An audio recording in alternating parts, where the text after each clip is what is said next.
आतंक पर आखिरी प्रहार की तैयारी हो गई। घाटी से आतंकियों के सफाई का एक्शन प्लान बन गया। सेना के जवानों ने ऑपरेशन ऑल आउट शुरू किया और जम्मू की इसी जंगल में 2 आतंकियों की कब्र खोद दी, जो सरहद पार से घुसपैठ कर घाटी में दहशत फैलाने के लिए घुसे थे। कठुआ में ग्रामीणों पर फायरिंग की थी, पुलिस कर्मियों को निशाना बनाने की कोशिश की थी। उन्हें जवानों ने जहन्नुम में पहुंचा दिया।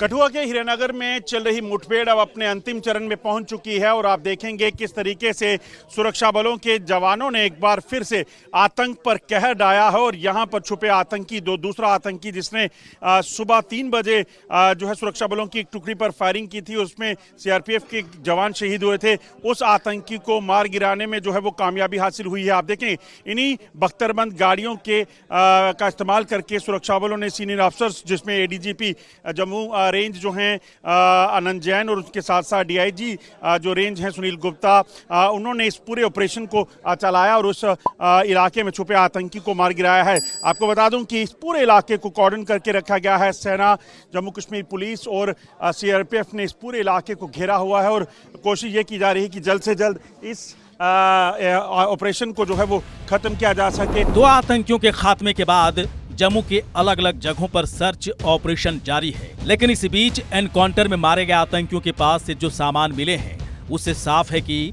आतंकी हमले की साजिश पाकिस्तान में रची गई थी। मारे गए आतंकियों के पास से पाकिस्तान का बना चॉकलेट, पाकिस्तान में बनी दवाइयां, 3 ग्रेनेड और 1 सिरिंज, 1 लाख रुपए कैश, हैंडसेट, एंजीना और कई राउंड गोलियां मिली हैं। साफ है कि आतंकी पाकिस्तान से आए थे, घाटी में दहशत फैलाना चाहते थे और ये साजिश बड़ी थी, क्योंकि जम्मू कश्मीर में 3 दिन के अंदर 3 आतंकी हमले हुए। कल देर रात कठुआ में आतंकियों ने ग्रामीणों पर फायरिंग की और सूचना पाकर मौके पर पहुंचे डीआईजी और एसएसपी की गाड़ी पर भी निशाना बनाया। वहीं डोडा में राष्ट्रीय राइफल्स और पुलिस की ज्वाइंट चेक पोस्ट पर आतंकियों ने गोलीबारी की, जिसमें 5 जवान और 1 एसपीओ घायल हो गए।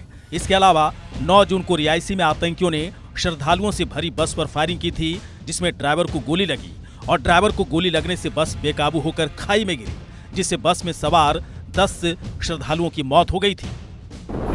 आतंकियों का मंसूबा जम्मू कश्मीर में खौफ फैलाने का था, लेकिन इनके नापाक मंसूबों को जम्मू कश्मीर पुलिस और सेना ने नाकामयाब कर दिया। 2 आतंकियों को कठुआ में मार गिराया गया, जबकि बाकी की तलाश हो रही है। जो 2 आतंकी थे उनको 2 आतंकवादियों को मार गिराया गया है और अभी सर्च ऑपरेशन इलाके में चल रहा है। कठुआ एनकाउंटर में 2 आतंकी मारे गए। वहीं आतंकियों से मुठभेड़ में सीआरपीएफ के जवान कबीर दास शहीद हो गए। लेकिन घाटी में 3 दिन में 3 आतंकी हमले के बाद सियासत भी होने लगी है। तो कहने का मकसद है ये सीरियस होना चाहिए सरकार को। सीरियस मसला है, अगर इसमें थोड़ी सी भी लापरवाही और करोगे ये बढ़ेगा सिलसिला जैसे बढ़ रहा है। और एक जगह हमला नहीं, उन्होंने मल्टी जगहों पे अटैक करने की बात करनी शुरू कर दी है। डॉक्टर साहब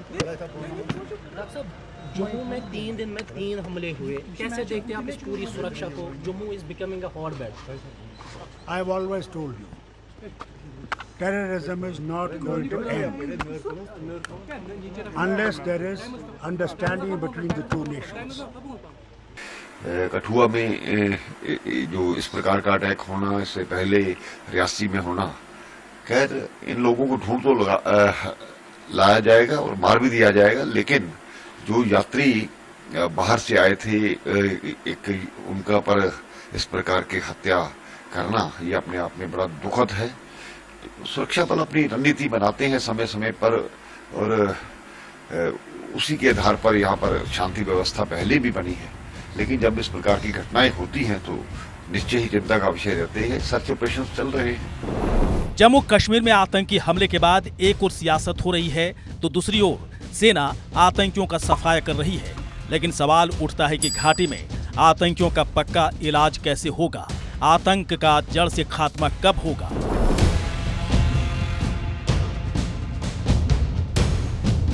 ब्यूरो रिपोर्ट, इंडिया न्यूज।